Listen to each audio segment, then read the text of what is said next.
Okay, so example 2, design a simulation by using random numbers. So eye colour. A survey of East High school students found that 40% had brown eyes, 30% had hazel eyes, 20% had blue eyes, and 10% had green eyes. Design a simulation that can be used to estimate the probability that a random number chosen East High School student will have one of these colour eyes. So we need to think about our experiment. So our possible outcomes, we have brown eyes. So this is example 2. So we have brown eyes. And this is the theoretical probability is 40%. We have hazel eyes. And this is 30%. So we have blue eyes, 20%. And we have green eyes, which is 10%.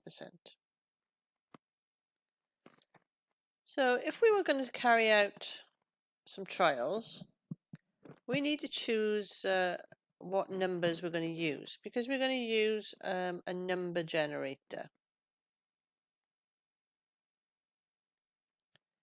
to do our experiment, and we need to cover numbers. So we'll use numbers between 1 and 50. So we need to work out, we've got brown is 40%. What numbers are going to represent brown? So if we say 40% of 50, so this is going to give us 20 numbers. And if we then look at hazel, so 30% of 50, so this is going to give us 15 numbers. 20% of 50 will be 10 numbers. And 10% of 50 will be 5 numbers. So I need to use 5 numbers between 1 and 50 to represent green. So if I use the numbers 1, 2, 3, 4 and 5, and then for blue I'm going to use the number 6, and I need to do 10 numbers. So this is going to be 6, 7, 8, 9, 10, 11, 12, 13, 14 and 15. So that's 10 numbers. So I now need for 30%, so I need 15 numbers. So I'm going to use the numbers from 16 to 30. And then the numbers for 40 would be 31 to 50. So the last 20 numbers will represent brown.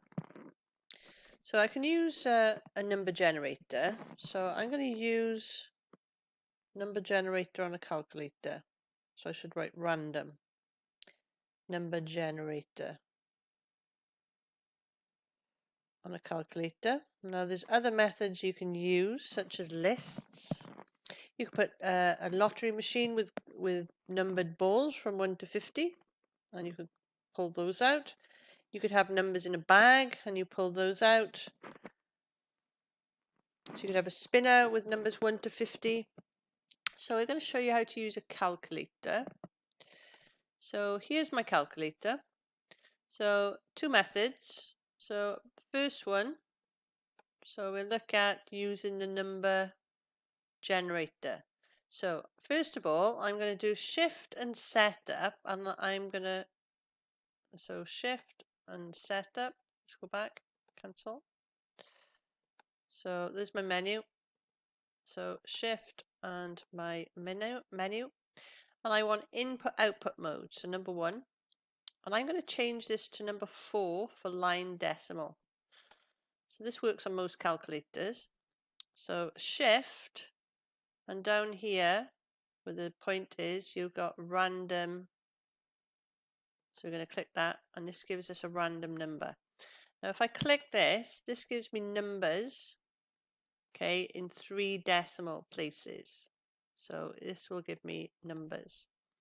Now what I could also do is write 100 shift random, shift and random. Okay, and now I can use these numbers. So if they're less than 50, I'm going to count them. If they're greater than 50, I'm going to ignore them. So I'm just going to take the 38. So 38, if I was to take 38, 38 is going to be brown. So I'll add 1 to my brown. So the next one, 79 is too big, I'm going to ignore. 34. 34, this is brown, so take another one. 29, so 29 is a hazel. And I could continue. So 41. And I would continue for how many trials that I'm going to carry out.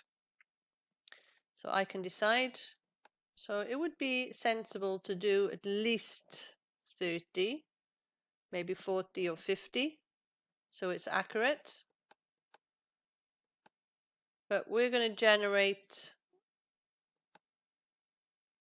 these numbers, and we would be looking then to see if our experimental probability is going to give us the same results as our theoretical probability.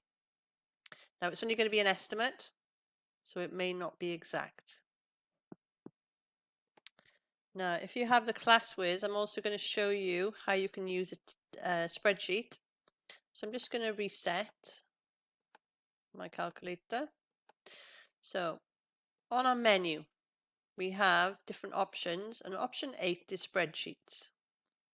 So we can go to the option button and press number 1, fill formula, so across, and we can use the alpha button, alpha and the random integer. So we can set our range from 1. Now we need a comma, so I'm going to press shift and our bracket. I'm going to put it in 50, close my bracket, press enter. Now the range, this is how much I want to populate my table in my spreadsheet, so my rows. So I'm going to go to D. So above, so if I press alpha, above sign is the letter D, and I can change this. So I'm going to add 20. So this is going to populate from A1 to D20 of my spreadsheet. So press enter, and it's giving me numbers between 1 and 50.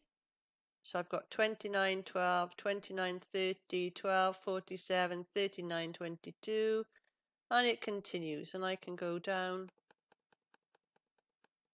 So there's plenty of numbers in there for me to use for my experiment. Okay.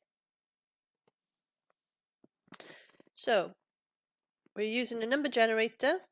We have said the theoretical probability for 40%, 30%, 20%, and 10. We identified how many numbers we need for each percentage. And we decided that we'd use 31 to 50 for brown, the numbers 16 to 30 for hazel, and 6 to 15 for blue, and 1 to 5 for green. So we're going to carry out 50 trials, and we'll be marking our results in a tally chart. And we're expecting our experimental probability to be close to our theoretical probability. But we need to carry out the experiment to find out if that's the case. So the guided practice question, we have football. Last season, Khaled made 18% of his free kicks. Design a simulation using a random number generator that can be used to estimate the probability that he will make his next free kick. So for Khaled, so we'll say Khaled is to score a goal. So for him to score, the theoretical probability is 18%. So for Khalid not to score, which is going to be to miss, this is going to be 100 minus 18. So this will give us 82%. So we need to design a number generator. So we can choose how many numbers we're going to use. So if we were going to use the numbers 1 to 50 for our experiment, so we can decide. So we need 18% of 50. So this is going to be 9. And then 82% of 50. This will be 41. So this is the number of numbers that we can use. So 4, if he scores a goal. So if he scores, we can use the numbers from 1. So 1 up to 9. And if he does not score, we're going to represent this with the numbers 10 to 50.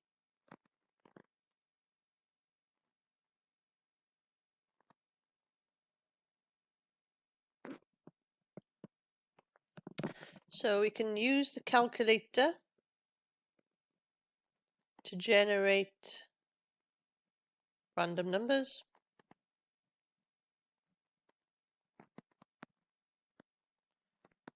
Between 1 and 50.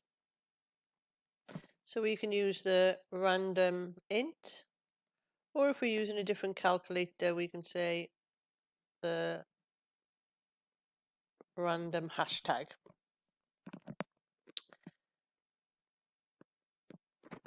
So if you look at our calculator, we've got a table of values that we've created. So we can say the first number is 29. So we can create a tally chart for our experiment. So we're going to say the outcome. So he scores and does not score. So we'll create the table. This is our tally. So if we've got 29, we said he does not score. So the next number in our table is 12.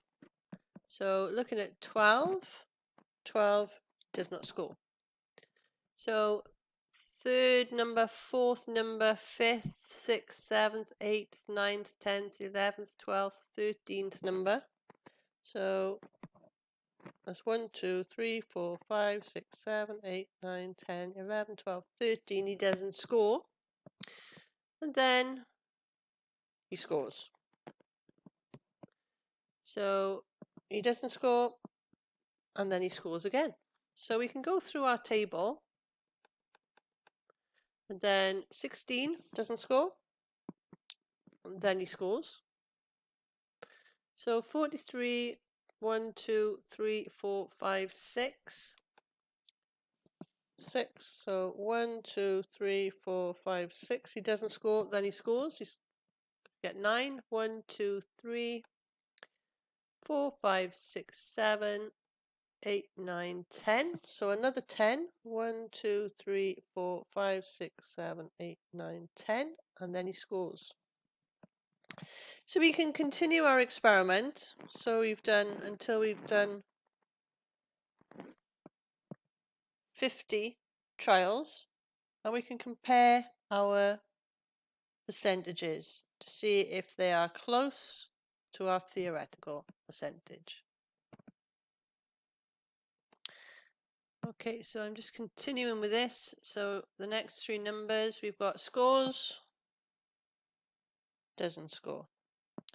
So our frequency, this will be our frequency, and we can total up. So we have 7 and 5, 10, 15, 20, 25, 30, 35, 43 with a total of 50 which is what we said we would do.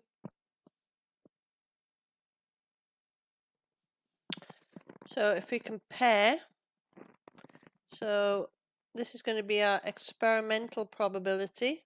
So we've got 7 out of 50. And we've got 43 out of 50. So we need to put that, let's have a look as a percentage. Let's write it up by here. Experimental probability. So 7 out of 50 is 14%. And we have 86. So our experiment shows that 14% of the time he will score, and 86% of the time he will not score.